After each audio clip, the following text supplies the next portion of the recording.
here, Brandon Marshall and Chris Mannix. We're talking NBA. Lakers are 17-3 this season, good enough for first place in the Western Conference. However, in November, the Lakers played only 3 teams who currently have records above 500. Their schedule is about to get much tougher now, with 8 of the next 11 on the road. Mannix, you buying the Lakers are as good as their impressive start suggests? What was that Bill Parcells line? You are what your record says you are. Yes. So, yes, they've been incredibly impressive. LeBron is playing otherworldly. Anthony Davis, MVP caliber season. The shooting has been better than I anticipated with KCP, Danny Green, Rajon Rondo, all shooting right around 40% or better. But in a way, we kind of expected this type of start. We looked at the schedule and said, look, maybe not 17-3. But they needed to start at least 14-6, at a minimum. At a minimum. But yep. I think we kind of looked at the schedule and expected that. And then we roll into December, and we'll see what they're made of. You mentioned the road games. 12 games through December 29th, all against playoff teams or playoff-ish type of teams. If they roll through this schedule in December, looking like the team they look like in November, I will be all in on the Lakers. But one big thing concerns me beyond the schedule. The Lakers have to embrace load management. No, they don't. Okay, can I finish? Sorry. They have to embrace load management because Anthony Davis is out there every other game talking about a sore shoulder. LeBron James is in his mid-30s playing the best two-way basketball I've seen him play since Miami, but at a significant number of minutes per game. If you're the Lakers and you want this team operating like it's operating in April and May, you have to start giving LeBron periodic days off. Maybe not the Kawhi Leonard 22 games off schedule, but 10, 12 games during the season to make sure this team is where it needs to be. You're that guy. I'm that guy. You're that guy. Numbers, statistics, they don't tell the truth. They don't tell the truth. The reason why the Lakers are off to this start and why I'm buying it is because of effort, right? So if you embrace load management, they're not going to be 17-3, and they won't be the team to beat. When have we ever seen an NBA team embrace this type of start? Yeah, we can talk about the Golden State Warriors, but that was just off of pure talent. They were hot. But when you see these guys diving on the floor, getting up off the ground after hard fouls. The Warriors didn't do that, Brandon. No. The Warriors what? They did not do that. They knew they could coast through the regular season and be available. He's talking about the 70, he's talking about before. Gotcha, Correct. So you can look at that and say, well, they embraced it. No, they were just knocking down shots. They were just a really good basketball team. This team is winning off of pure will. So if we embrace load management, they have no chance of coming out of the West. No chance. So a number of things. Did I fall asleep and forget last season? Did I just black out and miss what Toronto did last season? Hold on, let's talk. All right, fine, real quick. Sorry, I just had to. So Toronto, the team that was 17-5 when Kawhi didn't play. Yes. That was the 1 seed the year before they got him, and that is 15-4 now without him. Yeah. So maybe Toronto was very, very uniquely positioned to have their best player load manage. Secondarily on that, the second most load managed player in the league last year was who? Joel Embiid. So when Kawhi and Joel Embiid play a playoff series, is load management the winner no matter what? Because if Kawhi misses and Philly moves on, is Joel Embiid in that position because of load management? And if Kawhi's load management worked, did Joel Embiid's load management lose? So Toronto and Kawhi is in a special bucket. I don't know what bucket he's in. Because he clearly is on a different schedule than every other great player in the history of basketball. So we're going to put him over there. If he wins another title again, no one will care. If he doesn't, because the Clippers are the 5 seed and they have to play Houston or Utah or Denver in the first round, and I end up being right that this load management is going to bite them, then we'll see. But let's set that aside. First of all, schedule with the Lakers. They had a very easy last 2.5 weeks, and all they did was go 10-0 until Dallas caught them, okay?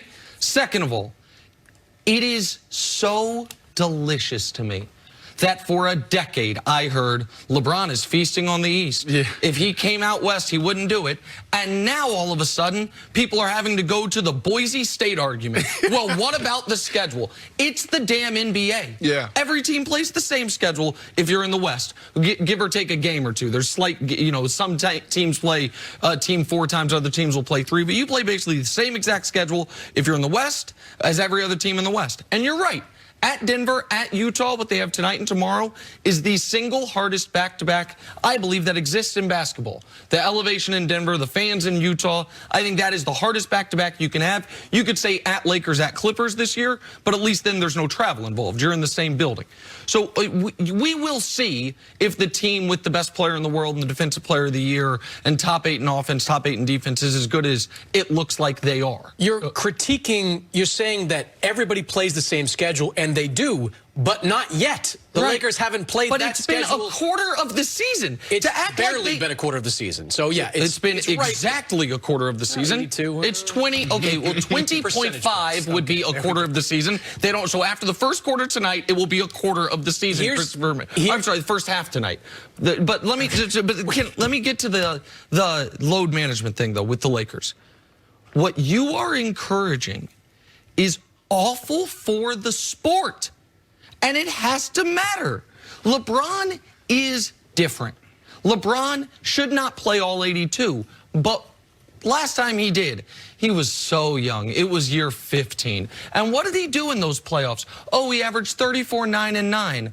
Oh, he hit multiple game winners before ripping the Celtics' heart out in game 6 and 7. And he was so tired when the NBA Finals started. He went 51, 9, and 9 in an overtime game there.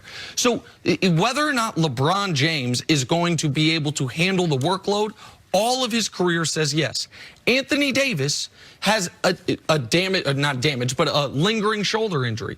Do I think Anthony Davis should play 82 games? No. Should he play 75, though? You bet your ass. Should LeBron James play 75 to 77 games? Yes. You know why? Because they are professional damn athletes, and they want to play. And the idea that we are going to use against them, well, they're trying too hard early, I think is insanity. Okay, just real quick here. You act like the Raptors were like this aberration.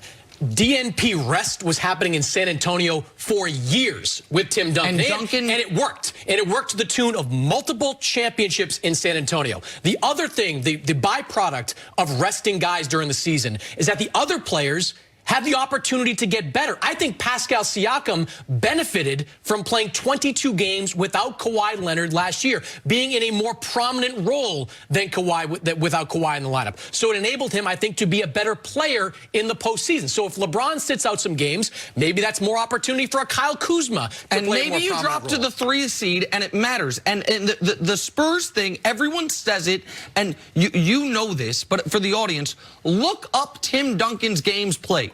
They did invent DNP rest, and up until the very end, he played 74 games every single year. He would occasionally miss a game while healthy. The idea that it is now standard, though, going to be standard for guys to not even play 70, the team that invented it didn't do that. I'm not saying 60. I'm saying 70 is a good number. You missed 12 games. It's okay on back-to-backs. I'm good with that. Let me help you experts out, right? Like, you guys are phenomenal when it comes to basketball. So let me wrap it up for you guys. Both of you guys are right.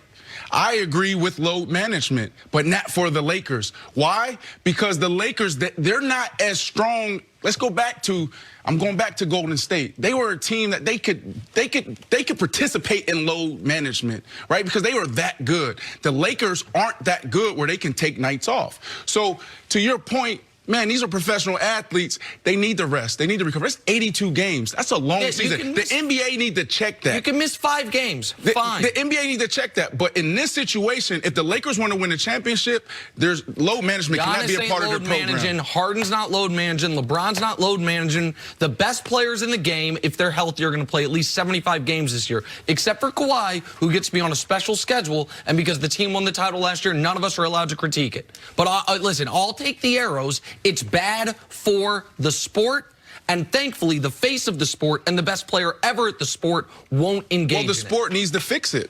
82 games is a lot. All right, and that's how I feel about load management. Mannix, thanks as always. Coming up, it's time to reset our expectations for the Patriots. Hear from Tom Brady next on First. You're so worried about seeding now with the it matters in like the Cavs.